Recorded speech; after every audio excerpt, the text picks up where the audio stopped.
as I was saying, Joy Taylor, every dog has its day. And since I'm a big dog, I've got 2 days. Okay. So now. You just called yourself a dog? Yeah, I'm a dog. Yeah, I'm a big dog, a big one.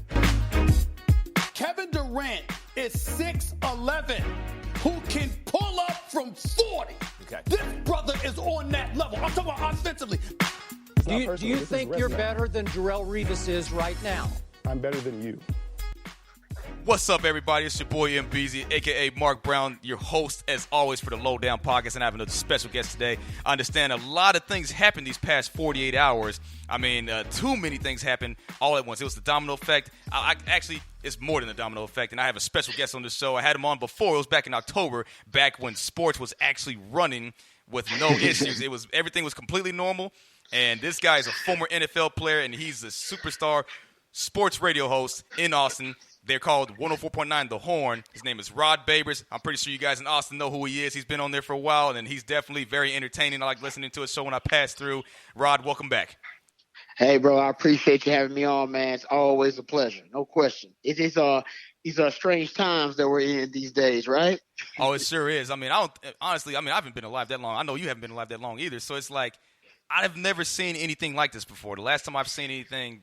Well, I didn't really experience it because I was too young at the time, but it was all I can think of was 9/11. That's what shut sports down for about a week or two, but nothing like this. Yeah, this is unprecedented. I talked to my man Craig Way, the voice of the Longhorns, about it. He's like, he can't remember anything, and he's kind of my go-to because he's got a ton of knowledge, and he's an older guy, so his knowledge stretches back. And everybody I've talked to, and I even talked to my dad about it, there is no comparison to this. So at least in its effect on the sports world, and we all understand that there is a much more macro effect that the COVID-19 virus is having. So everybody wants to be sensitive to that. And I think that's where it started. I mean, and honestly, the truth is, I think if not for Rudy Gobert and, the health officials at the Oklahoma City game, where they came out in the Utah Jazz, and they actually decided that Rudy Gobert's symptoms actually were the symptoms of the COVID-19 virus, and he tested positive for him. If not for that first domino, I don't know if we're at this specific spot in the sports landscape, in the sports industrial complex, because the truth is, remember, before that, no major sports entity, no major American sports league wanted to make the first step by completely suspending the season or banning play. And once that happened, Adam Silver, think about it, that was an executive order, because we have video of Mark Cuban, one of the most plugged-in owners in the NBA, getting the news when we all got it. He got it via Twitter. He was like, oh, what the? And you can see the video of him walking out and during the Mavs game, leaving the game to go get more information, right? So we know that was from on high with Adam Silver, and that means it was of the utmost urgency. That means he didn't have time to tell the owners. He probably violated some bylaw in the CBA by saying, nope, we had to do it. It was a state of emergency for the NBA. So that Rudy Gobert story, he's probably, so look at it, he's one of the most impactful human beings in the history of sports because of that move and what he did, and it was irresponsible by him. I always say, don't pull a Gobert. Don't be irresponsible and mock something and then actually become the face of it. And that's what Rudy Gobert has done. But now we're at this point where I think everybody wants to be cautious. Nobody wants to be the mayor from Jaws. You don't want to be the person that chooses profits over the public good. And now, yes, it may be an overreaction. I hope it is, because if it's not, then we have a hell of a crisis on our hands. But better to be overreactive and cautious rather than have this thing really blow up on us and have explosive transmission all throughout the U.S. And then we not only shutting sports down, but hell, man, we may have to shut everything down. Yeah, and you're right about that. That was very well said, because that's my concern right there. Because to me, I remember I didn't get a chance to actually watch the Utah Jazz and Oklahoma City Thunder game because it was televised on a different network, so I didn't get a chance to see it. But I remember seeing updates on Twitter, just like you said, and then Mark Cuban was able to get the news right away, like you said, and then just seeing that happen. I remember it was postponed. I remember hearing about it being postponed. And then just a few moments later, they decided to cancel the entire game. And then the news was eventually brought out to everybody, to the entire world, that Rudy Gobert tested positive for COVID-19. And then it was just a domino effect. And then this large turn of events happened. They decided to turn the NBA down by suspending it for the rest of the season. They suspended it indefinitely until further notice. But now it just seems like, especially just today, for example, today I saw a tweet from ESPN, and I'm going to pull it up right now. So it's from ESPN PR. That's the name of the account. And they changed the programming update. So as of today, instead of First Take being in the morning, so I'm going to go off of Eastern time because that's like the main time. So instead of it being from 10 to 12 noon, it's going to be at 4 p.m. So I'm looking at it right now. It says SportsCenter is going to be at noon. It's going to be live. And then Get Up comes on at 2 p.m., which is weird because Get Up is early in the morning. So now it's at 2. And then First Take is at 4. So First Take is only an hour or so because I'm looking at the schedule. SportsCenter comes on for the rest of the night after that. So pretty much. So it comes on at 5 p.m. So First Take is only 1 hour long from here on out until further notice. Yeah. I mean, and I remember earlier you were talking about how you were young and, you remember the 9/11 was probably the only thing that you could compare this to in terms of the social phenomenon that has this kind of impact on sports, but 9/11 pales in comparison actually because and 9/11 was big, trust me, but that was for us in America. That was our crisis. That was something that only really affected us. And then we ended up impacting the whole entire world by our reaction to 9/11. And it was obviously a tragedy and very unfortunate and sad. But the world actually stopped all of their sports too. You have, Italy, they're quarantining 16 million people, and you got China and soccer is stopped. I mean, that's the most popular sport in the world, not just our NBA and our MLS and the PGA. So it's really interesting that now this is a worldwide connected thing. And the only thing in America we can compare it to is like, okay, yeah, 9/11, of course, we stopped because for us, our lives stopped because it affected us so deeply. And that was an attack on American soil, which was also unprecedented. But this situation, the entire world has stopped sports. No, the Olympics, in my opinion, will be canceled. I don't think there's any way in the world they're going to be able to actually go through with the Olympics. Think about the magnitude of the Olympics. Think about people from every country on the planet competing, and they're all in the Olympic Village for like a month. It's like a coronavirus factory. You know what I mean? That'd be crazy, considering how transmittable we've seen that it is. So I don't think the Olympics are going to happen. That's also something that's very rare. I don't know. You probably go back to like the war, World War I or World War II or something like that affected the Olympics, and they decided not to happen. And even then, they probably went through with the Olympics. I don't know. I haven't done the research.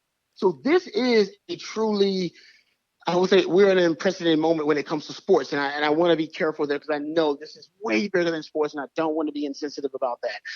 But we obviously are talking about it from a sports perspective, and it is fascinating that once that first domino dropped, everybody said, okay, if Adam Silver is going to do it, if he can do it, if the NBA can do it, then we're all canceling too. And basically, I think the last sporting event we have now that's left is there's a UFC event, right? I think there's a UFC event coming up in Vegas, and then there's, I think, WrestleMania is coming up there.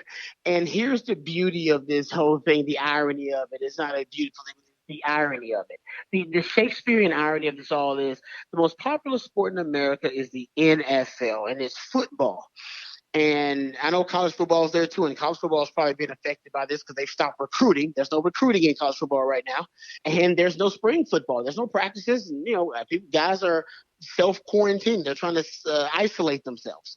The NFL is the only thing that is still going on, and that actually sports radio programs and sports podcasts and TV shows.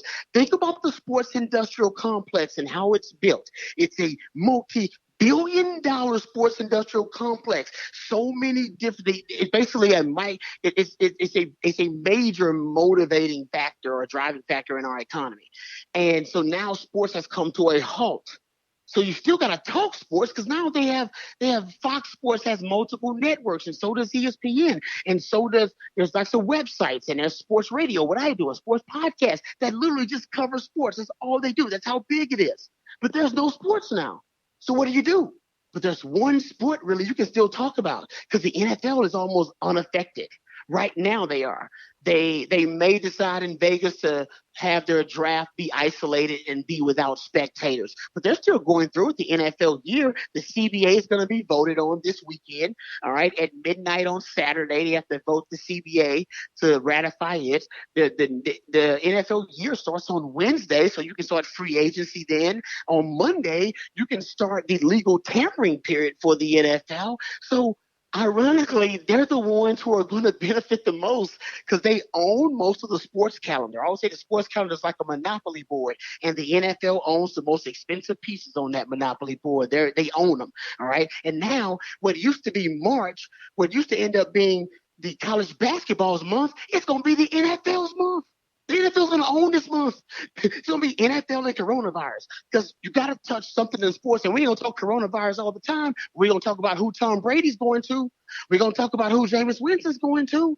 We're going to talk about the draft. We're going to talk about who the Cowboys are going to draft. Dak Prescott's contract. It's amazing how the NFL almost fell into this. The football gods, the sports gods love the NFL. Exactly. That was very well said because when you really think about it, because when you're talking about the NFL, we all know the XFL has been basically canceled because, like, that was it. I mean, they lasted 5 weeks. And that is it. Yep. And you're right, because I remember hearing stories about the Dak contract and the NFL still going on. He still have to draft because the combine was able to go and was able to make it out in one piece. You notice that? Yep. So exactly. Exactly. So the combine was over with, and now there's still spectators still grading all these players and athletes and prospects going into the draft. And the draft's not until the end of April. So hopefully, I mean, basically everything is shut down for at least 2 weeks. If you're looking at schools being canceled, I remember hearing news about UT, for example. I remember hearing news about University of Texas having, like, the president tweeted out that his wife was sick or actually tested positive for the coronavirus, and somebody else too. So those are the first cases, I'm assuming, in Austin. So to see that and have, like you said, all these sports, pretty much all sports media be able to cover the NFL. So the NFL, you're right, the NFL is the true GOAT when it comes to football. XFL took a 19-year hiatus, decided to come back, and the ratings were actually doing pretty well until the coronavirus came and took everything. So the coronavirus is the real enemy, like you said. You look at the entire globe, it's pretty much, when you really think about it, the entire world is fighting the same enemy. So this is like exactly. This is really World War III, but we're fighting the same enemy. That's basically what's happening. Yeah, it's right. That's a biological warfare, I guess. You know what I mean? It's a different type of warfare. You know what I mean? Germ warfare. We're all germaphobes now. So we're all wiping everything down, using the Purell, everything. But, listen, I would say the XFL, I know they're in trouble because your first season, you have to cancel the season because of the COVID-19 virus, and that's unfortunate. But I will tell you this, they ended up paying all their players for the entire season. They said they're going to pay their players for the entire season. They give them all the money they promised them. They get it. And I think that's going to go a long way in terms of goodwill. Those guys are training right now. They're training alone, but I guarantee you they're training because they want to play in the XFL next year. Because the XFL wasn't like the AAF and those cheap sons of, they decided to when they closed the league, they skimped on the players. They actually cheated the players. They decided, no, we're not going to pay the players. We're just going to get out and take the money and run. And that was the wrong thing to do. Vince McMahon, the XFL, they're going to pay those players for the rest of that season. And all of those players are going to go back to their homes and they're going to care for their families and they're going to go through the social distancing measures and everything. But I guarantee you they're going to work out and they're going to train. And when they work out and train, they're going to try to make it to the NFL. They probably won't. They'll be cut just like Rod B was. Now, in my 4th, 5th year in the NFL, I was cut, and everybody goes through it, but they're going to go to the XFL, and they're going to have pride in the XFL. They're going to want to play for the XFL, and they're going to go back and tell those college athletes who don't make it to the NFL, which there are a ton of them, as you know, they're going to say, bro, go play in the XFL, man. It's legit. And they're going to start getting really good talent in the XFL. That's why that was a good move. It cost the XFL in the short term, because they're going to spend a lot of money and not get return on their investment. But remember, the XFL, although the ratings were dropping nationally, the XFL had higher local ratings in Houston than the Rockets, in Dallas than the Mavs. So they were still beating the local sports entities in those markets. And that was all over the country. Actually, that was the same case. So I think the XFL, even though it's very unfortunate, I think they're in a good place. But of course, nobody's in a better place than the NFL. The NFL actually could cancel the draft. The NFL has turned the draft into a music festival. Last year in Nashville had 600,000 people in the streets. I mean, that is crazy. It's 500,000 people just hanging out, loving, like just rooting for the NFL and their teams. It's great. But this year in Vegas, they may not be able to do that because we're going to deter social gatherings. So they're still going to have a draft. It's just going to be in a private room, and they're going to do it 21st century style, right? Roger Goodell is going to announce it on a television screen, and then they're going to go to the person's house where the player is, or Joe Burrow, and then they're going to talk to him, and then they're going to take it back to the studio to talk about it. So the NFL still, even though the draft may not be the draft that we've become accustomed to, they're still going to have a draft. So they still win. They're not going to – everybody else has got to halt operations.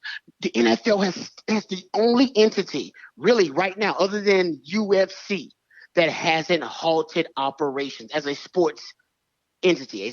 You know what I mean? That's crazy. Like, and they don't have to worry about that until like maybe July when they have mini camps, maybe something like that. Exactly. Yeah.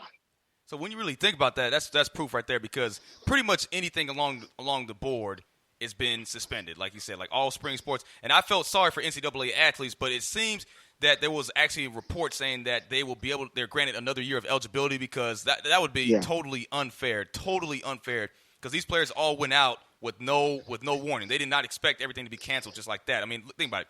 No March Madness, no MLB spring training anymore, and they decided to cancel out the XFL.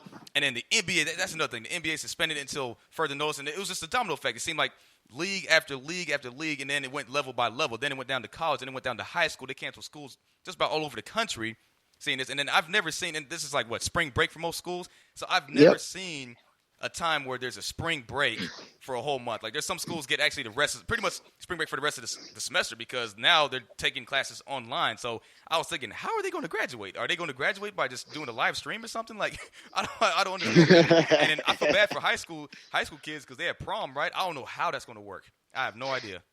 Yeah, man, I agree with you. I don't know how they're going to figure it out, because, I mean, if you're trying to avoid large gatherings, I mean, it definitely is not a good idea to have young people gathered in a cafeteria to eat lunch, or school assemblies and things of that nature. So, I mean, that's just what they're telling us.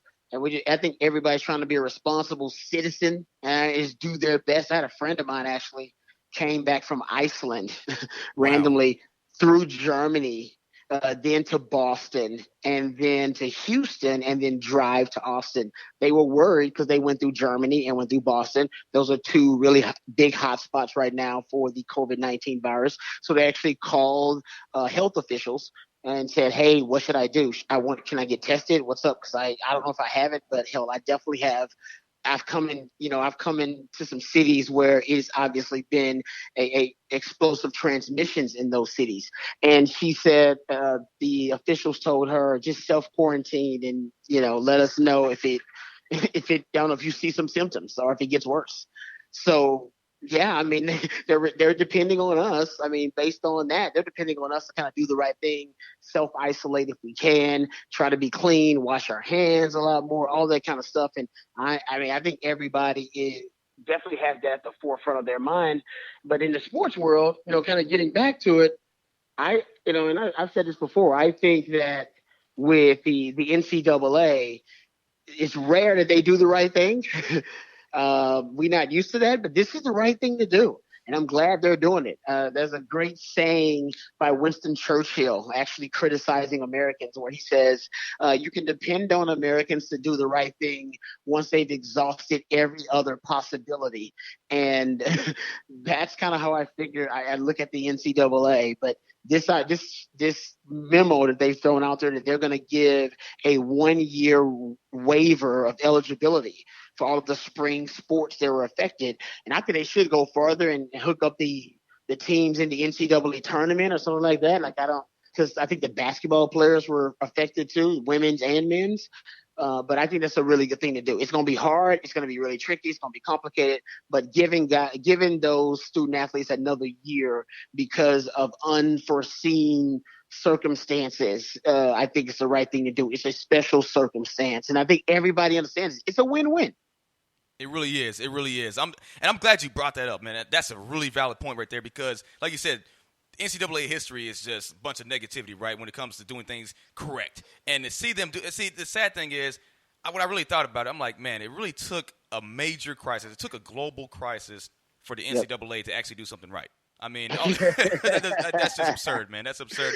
That's why I think at least they did something. It's 2020, maybe. I mean, this year so far has been rough for just about everybody. I mean, when you look at the news, like we started off the year with like possible World War III threats, and then you go from that to the Kobe Bryant's death, along with those 8 other people who were also involved, and then for real. And then the coronavirus. I mean, we remember hearing about it back in January that it was released in China. But we didn't worry about it. We didn't worry about it at the time. We're like, that's in China. It'll go away. And then next thing you know, they start bringing evacuees back to America, and they start bringing evacuees to other countries around the world. And next thing you know, bam, it just explodes. Everybody's starting to get it. I know, and you can't. I mean, I don't know if we're gonna be able to avoid it here in Austin.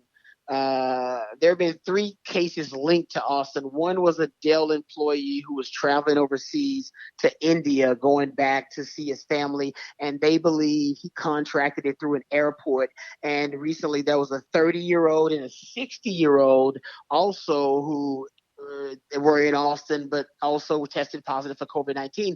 But their cases were tracked to Houston, and I believe another one was tracked outside of Austin because they try to track it down and do like the background and find out where they contracted the virus. So still, and I know it's probably because they haven't tested enough.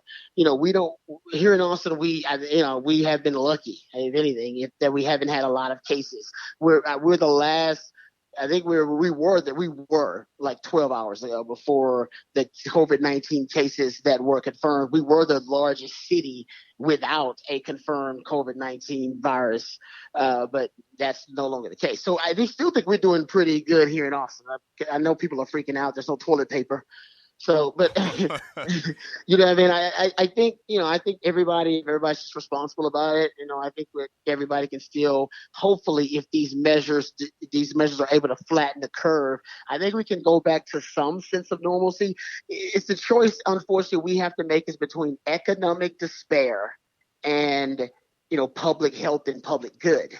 You know what I mean? And we want everybody out there to be safe, and we want everybody to be healthy. But, man, not being able to pay your bills also, as we know, and everybody's probably been there before, that hurts too. And, there's going to be some economic slowdown because of this self-isolation, this self-quarantine, the social distancing, and shutting down concerts and shutting down sporting events and all that. I mean, Mark Cuban made a great gesture and said he's going to pay all the employees of the American Airlines. I mean, he's going to pay them. And, for the next, I think he said 4 weeks or something like that, maybe 4 games. I don't know if I got it mistaken. Maybe it's the next 4 games. And then he's going to figure out a plan so that they can work and earn some wages, because a lot of those people, man, that was the way they was going to pay the rent. And that was the way they was going to feed their kids. Like, that's tough. Zion Williamson. Did you hear the Zion Williamson story? Oh, I sure did. Yeah, I sure did. See, he's only a rookie. And this guy was willing to help out in the community. I saw a report on Bleacher Report, as a matter of fact, saying that he was going to help out in the community somehow. And the fact that he's making contributions out there shows his true character. I mean, this guy is just now stepped in the league this year because, remember, he suffered from injury. We all knew about that. And he comes in, plays, a few games here and there, and next thing you know, bam, you hear some really good news about him helping out. And that's just a sight to see, man. I'm just really glad to see something like that, especially coming from a young guy like him. Yeah, I mean, I haven't read the details of it. Apparently, he's gonna pay the salaries of some of the employees who are working there. I mean, that is just mind blowing. Like that. I mean, if you're not touched by that, then I don't know. You got a heart of concrete, or maybe you don't have a heart at all. Like, that's fantastic. That's a young man who's been blessed inside. You know what? I've been blessed. Like, I'm gonna share it, and I'm sure. And now I'm sure other guys. I think Kevin Love did something similar. I think he donated a ton of money just so that the local employees would at least have something to fall back on. So, I mean, the truth is, man, this thing is about us. Unfortunately, we've been divided as a society, especially in America, and it's just the way it is politically and culturally, all that kind of stuff. But the truth is, we are in this together. Like this thing is kind of transcending divides of all kinds. We all gotta make sure we take care of one another. The whole point of this, trying to flatten the curve and all these measures we're taking, is so that our healthcare system is not overloaded. That's the real thing we're worrying about. We're worrying about the health. We're worrying about not enough hospitals, not enough hospital beds, not enough COVID-19 tests for the healthcare workers, and then they get overrun. That's what happened in Italy. What happened in Italy was they had too many people get sick, and then not enough people to take care of it. And then the healthcare workers themselves started getting sick. And then so there's nobody that is even qualified to take care of all the sick people. So that's when the fit hits the fan, and we can't have that happen. That's why we got no. Because then think about it, we're just talking about 20% of people who get the virus go to a hospital. They have to be hospitalized. That's 20%. Okay? So, that 20%, you got that 20%, and then you have the people who actually have to go to a hospital anyway. Right? There are people who just have to go because they get in a wreck, or they got cancer or whatever it is. Everybody's got some sickness and you got to go to the hospital. Hopefully you got great insurance. But then if you have those people on top of the COVID-19 people, then the healthcare system gets overrun. We're trying to avoid that crisis, because that would be a crisis. That's when then our healthcare system breaks down. We can't have, and we have a great healthcare system, considering, people got complaints about it, but considering the westernized nations around the country, we have a good healthcare system. But you don't want it to get overloaded, because it can't be under that kind of strain, and it won't be able to contain it. Exactly. And then going off of that, man, because like what I was just thinking is, like, you were talking about tests and how it could be limited. That's how Italy was able to suffer. That's why they were suffering from the get-go, just like you said. And to really think about it, because you notice both China and South Korea are able, I'm not saying they're containing it, but they're finding a way to slow down the spread. Yeah, and I noticed that China finally went back down to single digits when it comes to the rate of new cases. It's only in the single digits now. And then South Korea also slowed down. I guess they already completed their peak, because if you look at it, I saw a tweet earlier today from a health official that South Korea, they test at least 10,000 people per day, at least 10,000 a day. And then if you look at that, the U.S. is actually 161 times behind South Korea when it comes to testing people per 1 million people. Yeah, they're way behind. It's just it's honestly it's an embarrassment when you look at it, because the UK is doing better than the US. Israel's doing better. The Netherlands, even Taiwan, obviously China. So those are some countries, even Japan. So some of these countries that I just listed out are actually doing a better job when it comes to testing.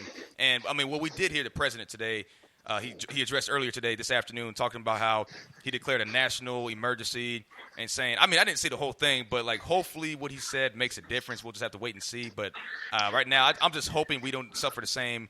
I'm just hoping that we're not in the same predicament as countries like Italy or South Korea, where the outbreak just all of a sudden explodes and then everybody becomes sick. Not everybody, but just it turns into like a wide phenomenon where the country has to shut down. Yeah. I mean, and the truth is, you and I will probably survive it. It's, what I'm saying, it's just an advanced form of the flu. We'd probably survive it, but the mortality rate for those who are 60 and older is much higher. And so I think that's also, I think young people like us are like, oh no, it'll be good. I mean, it's barely, I think the oldest person that has died from it has been 57. So it's one of those things where it's, I think it is for the public good. Everybody's trying to do the right thing. And the tests are hard to come by. I think there are lots of advancements that are happening all across the country with the tests. In Cleveland, they just actually found a way to test for the COVID-19 virus and get the diagnosis in hours rather than days, that's a big leap, right? To try to hasten to make that process, expedite that process a little bit more. There is also, I happen to think there's probably, I think Canada actually has kind of isolated the COVID-19 virus, and that's a key kind of point in terms of trying to backtrack it and come up with a vaccine. So I think they're going to figure out a vaccine for it in just a matter of time. It's just modern science. There are too many smart people working on it, and there's too much money in it.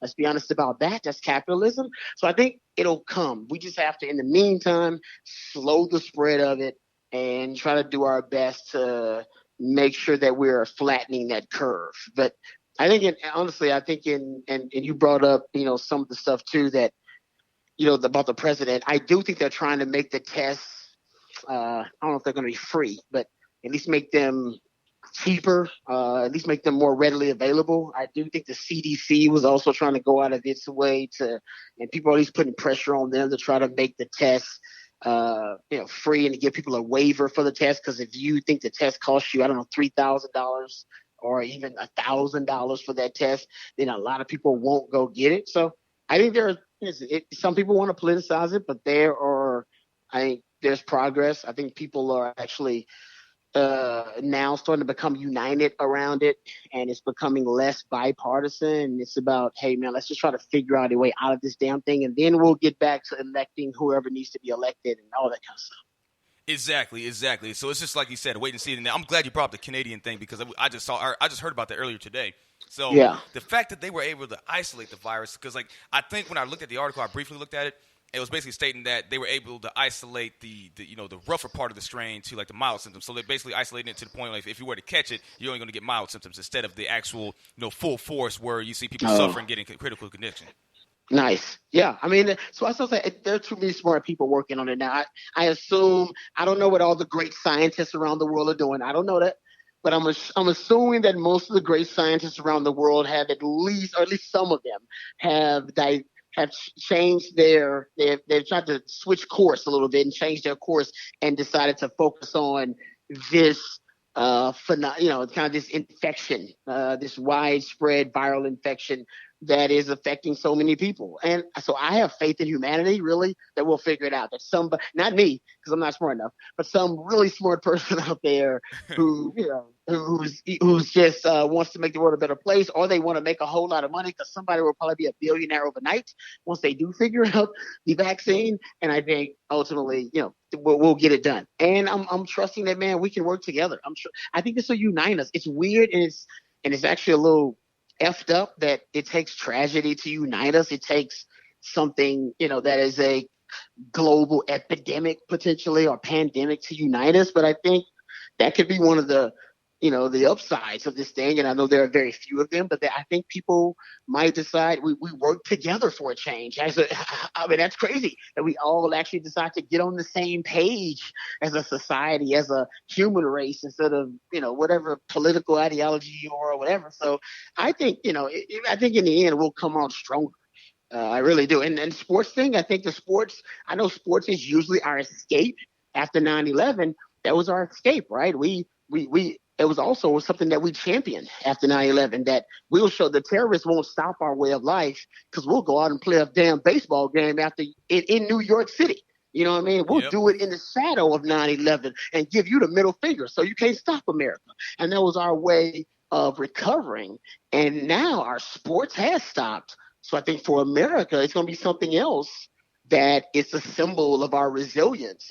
I think sports was a symbol of our resilience after 9/11 in large part. I mean, we united around, our sports, and in every sport we paid homage to, our military and the people who they gave their lives and risked so much, and it was so brave and so courageous. And all those stories brought us to tears, I think for like a year straight thinking about that kind of stuff. So I think in the end, unfortunately, there's some people that are going to suffer economically, and they're going to suffer health-wise because of this thing. So I hope we can save as many lives as possible. But I think in the end, I think the tragedy is gonna bring people together. I think because we finally got a chance to work together as a country, and if we work together, we can overcome this thing. We overcome so much.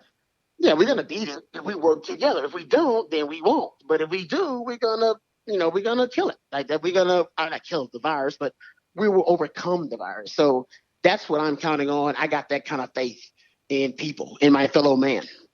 I do. I agree 100% with you because we're basically, if you really think about it, we're basically forced to work together because if we don't work together, then this virus is going to continue to hurt people. Exactly. Yeah. So we have no choice but to help each other. So, like, just looking at that, man, I just really think, I don't know how long it's going to last. I feel like it's going to be part of, like, pretty much a part of life. So once the vaccines are out and distributed, like, worldwide, then it'll be just a typical illness. So in the future, COVID-19 will be just a regular illness where you get a shot and nothing's going to happen to you. You're just going to suffer mild symptoms, similar to the flu, because people die from flu all the time, and then those cases always can get pretty bad for people who have compromised immune systems.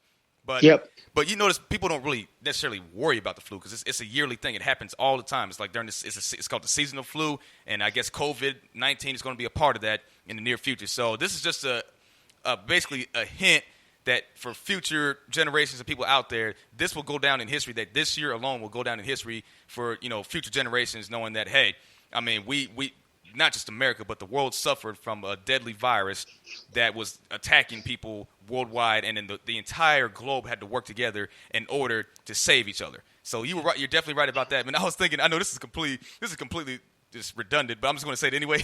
So where's Tony Stark or maybe Reed Richards? Right? I mean, I'm pretty sure these guys will. I'm pretty sure they will be able to figure out something up in a heartbeat. Bro, I mean, that's no. I know you're joking, but I'm serious. I mean, there are lots of billionaires out there. There's Bill Gates and the Elon Musk of the world, and there are these, and so a lot of them are very, very charitable. And I just hope, I pray to God, and I believe it in my heart that Bill Gates is somewhere. That Bill Gates has flown the greatest biological scientist in the world on his private jet, wherever the hell he is, and said, hey, man, I need you to come up with the vaccine. I need you to do it. I need you to do it. You know what I mean? Like, you ain't got to be Batman or Tony Stark. You ain't got to go out there and do it yourself. Put on the bat suit and put on the Iron Man suit to do it. Man, but if you're that billionaire and you literally can go incentivize somebody to save the world, hell yeah. And then you can make more money in the process. It's the beauty of capitalism. You know what I mean? Like, so. Yeah, man. I pray that if I had billions, I'd be that guy. If I had billions, I'd be that guy. I would love to do what Mark Cuban. So I was like, no, I'm not gonna let my people that work in my arena go broke. Hell no. They're gonna be able to pay their rent. You know what I mean? Like, I would, if I was Zion, I would like to think I would do that and go, oh, people who work with us and our team going to be out of work? No, I'll pay them. I'll pay their salary so we get back. Are we good? Like, I would like to think that if I was a billionaire and I didn't have to worry about my kids ever working again, that I'd go, yeah, I'll give them $1 billion. What do you mean? Of course I will. I got like 50 billion. I'm fine. And I know they lost a lot of money. They lost I think Jeff Bezos lost like $8 billion. Just this week. He lost a ton of money. Man. Probably more than that. He lost like $8 billion in like a 48-hour time span. But that's because the stock market held. My 401k looks, I'm not going to get into it. It's sad. So we're all losing money. But if you have so much abundance, I would like to think they'd be motivated in this time of a crisis to go, no. I want to be a part of fixing it. And I know people want to politicize it, but I got to think in the end that Trump, that he would. And I know people don't want to hear. I would like to think that he wants us to recover from it, and everybody, even if the guys that didn't vote for him, for them to also be safe and healthy.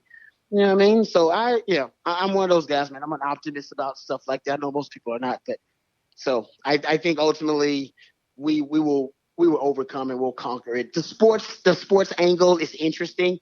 I can't wait until college football, the NFL and college football season, because to me that's the test. The really true test of this, if we have not by then, it was September. So what do we got? 6 months, right? I mean, somewhere around there. So March, April, May, June, July, August. Yeah, so we got about 6 months. If the NFL season, if you can't, those are the biggest crowds continuously and consistently in the country week to week are NFL games and college football games. They're huge. They're at least 60,000 people all the time. Hell, in Texas, 100,000. You know what I mean? Like, if anybody's got the COVID, that's what it's going to be around. If we have not conquered this thing, we have not flattened the curve by then. You know what I mean? If we have not been able to get back to normalcy by then, after all the proactive measures, then it maybe it is big. Maybe it's way bigger than we thought. Because like I said, I think it's an overreaction, and I hope it is. But I'd rather overreact than underreact. I don't want to, you know what I mean? I don't want to underreact and be wrong about a pandemic. So if it's an epidemic and a pandemic, hell yeah, let's overreact to that damn thing and make sure that it doesn't get out of control. But if we don't have control of it in 6 months, bro, when football season is ready to start and football says, yeah, man, we're going to delay the season, then the fit has truly hit the fan. Then we probably need to be freaked the F out. Yeah, I just hope it doesn't by then, because people are going to assume that it's like a movie, right? We only see this in movies in Hollywood where there's like a global pandemic, or when you see something like an apocalypse, right? There's been so many movies about that, but this is the real deal, man. This is the real deal. So far, we're still under 200,000 cases. I mean, we're getting closer and closer to 200,000, but if it reaches 1 million, that's when or even if it reaches 500,000, that's when I'm starting to freak out. I'm thinking like, hey, how come this is not under control? Why are we still struggling with this? So yeah. I'm just hoping, because the fact that South Korea and China were able to slow it down, that means anybody else in this country that's well equipped could slow it down. So that means evidently we could possibly slow it down. Well, actually, we will slow it down eventually, because it's just getting started pretty much here. We're just getting started with it. And I mean, obviously, it could have been. I wouldn't say it could have been prevented, because this was inevitable. We had no idea this was coming, because during the fall when I spoke to you, everything was normal. We had no idea. Even during Christmas time, we really didn't think this was going to happen. And you fast forward just a few months later, bam, it hit the fan, and now we have no choice but to tackle this issue and make sure that one of these days that it'll subside. I mean, I feel like it's still going to be part of everyday life for the rest of the, not everyday life, but you get what I'm saying. It's going to be part of, just life in general in the near future. But if you come up with a vaccination, it's going to be no issue. The H1N1, we remember the H1N1 also killed a lot of people. A lot of Americans got the bird flu, as we called it at the time. So I think it's one of those things where if you kind of understand the severity of it, and I think most Americans do by now, I think they'll be careful. So we're just trying to, and once they can, and it's a belief, I don't think it's a conspiracy theory. I don't know if I've seen it scientifically proven, and don't know if it can be. There's a belief that when it warms up, that when the climate gets warmer around the globe, that it will itself, kind of a natural evolutionary, it would kind of subside itself, just because the flu, which it basically is a version of the flu with the coronavirus, that it doesn't do well in warm climates, doesn't spread as prolifically in warm climates. So that is also a theory that's out there. But I'm with you. I think, and once our immune system, by the way, isn't used to this coronavirus, like it's new to our immune system. You got to give our immune systems time to catch up with it, and that's when they'll start coming up with a better vaccine too. Because right now, what they do is they're just using humans, and they're just using all of the samples they have from humans who have tested for the coronavirus, and that's the way they're trying to come up with the vaccine.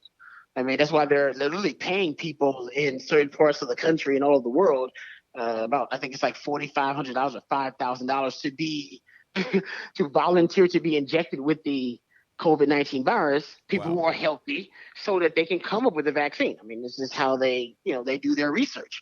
So I think ultimately, as human beings ourselves, we evolved with the virus, because I'm with you, it's going to be with us now. The coronavirus has been with us for hundreds of years, probably thousands of years, and it's we've grown to adapt to them. We've been living with the flu forever. Everybody knows the flu. We know the flu so damn well. We go, oh man, you got the flu. Oh, that's bad. All right, you got to go home for a couple of days. You'll be all right. Nobody freaks out about it. People die from it, unfortunately, but people don't freak out about the flu. But the flu is a coronavirus. It's been around forever. So this is a brand new type of coronavirus. Our bodies aren't necessarily evolved or adapted or acclimated to it. That's going to happen. But like you said, it's going to be around. We just got to come up with a vaccine. And like you said, then we'll be exposed to the minor symptoms of the coronavirus, as opposed to the more harsher respiratory symptoms that are killing some people with immune disorders and killing some people who are older and their immune systems can't really handle it. Exactly. That was very well said right there. So this is just a wait-and-see moment right here. And do you have any last-minute thoughts regarding any cancellations out there? Oh, actually, I forgot to ask you this. So this will be my last question to ask you. So as far as sports media goes, where do you see yourself and all of your coworkers and friends and all the connections you have within your network or just nationwide, where do you see sports media going from this? Where do you see you guys going? Yeah, man, it's interesting. I was actually joking on my show that I've been preparing basically to do a sports radio talk show without actual sports probably my entire career. Because, I always try to involve pop culture. Hell, I was talking about The Bachelor the other day. I'm always making right? My comparisons to, I'm always going to make comparison to a relationship or, either to sex or to strippers. Like I try to go as 50-50 as I can. I think way too much sports is unhealthy, even on a sports radio show.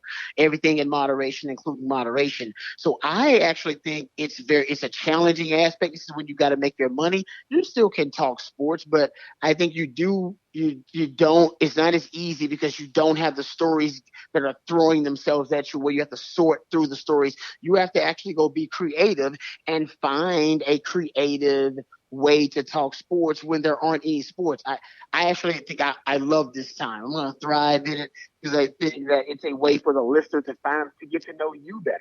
And if you suck as a human being, if you're uninteresting, you know what? You're going to suck because you ain't got nothing to talk about and you're uninteresting and you're not creative and you're not entertaining. You're just a guy that can talk sports with anybody can do.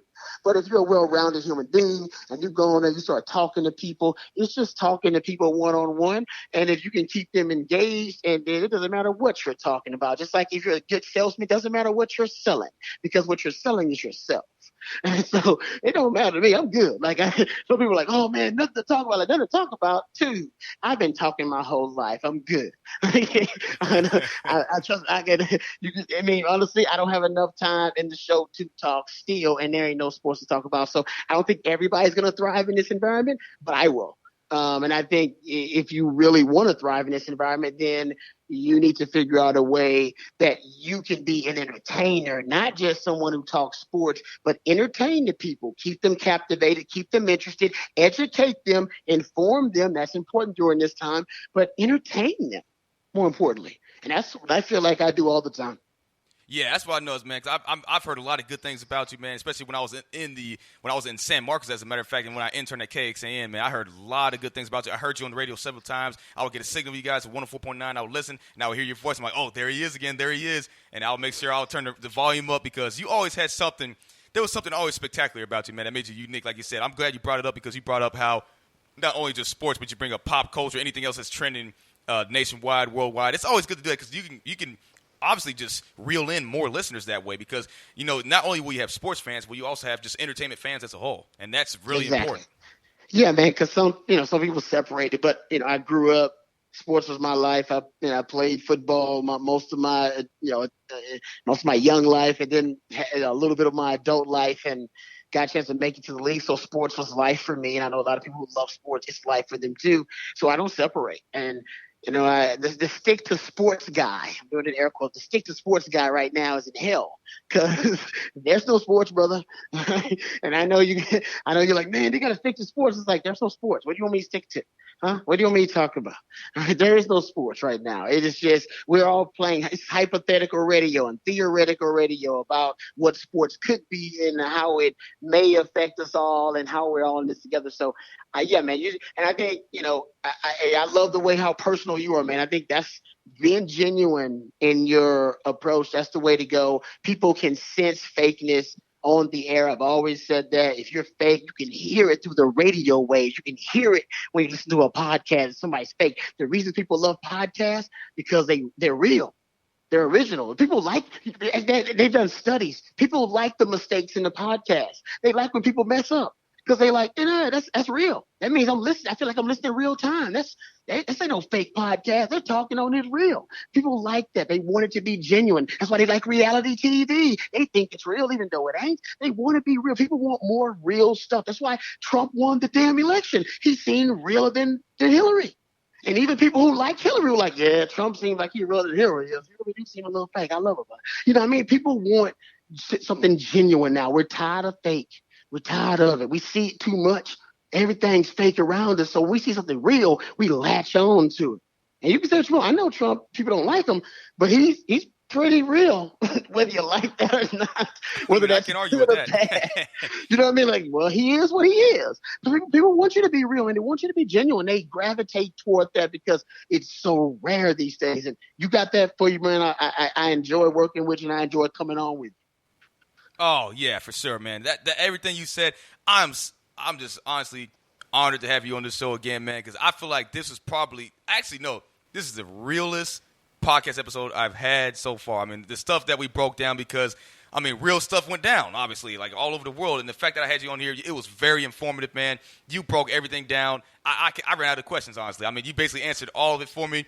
And honestly, I got to get you on multiple times. I feel guilty that I didn't get you on the past 5 months. But like, hey, man, hey, that's a hell of a compliment to me, bro, for real. You know, anytime you need me, just hit me up. I'm sorry it took me so long to hit you back, man. Hit me up anytime. Oh, yeah, I got you for sure. And once again, Rod, I appreciate you coming on the show, man. This is going to be uploaded as soon as possible, and I'm going to text it to you, and I'm going to tweet it out. Man, I got to get this out to as many people as possible because this was some real stuff. And plus, I mean, think about it. People got to listen to this, man. They have nothing else going on. I mean, people got spring break for, I don't know 6 weeks. So, yeah. That's what's up.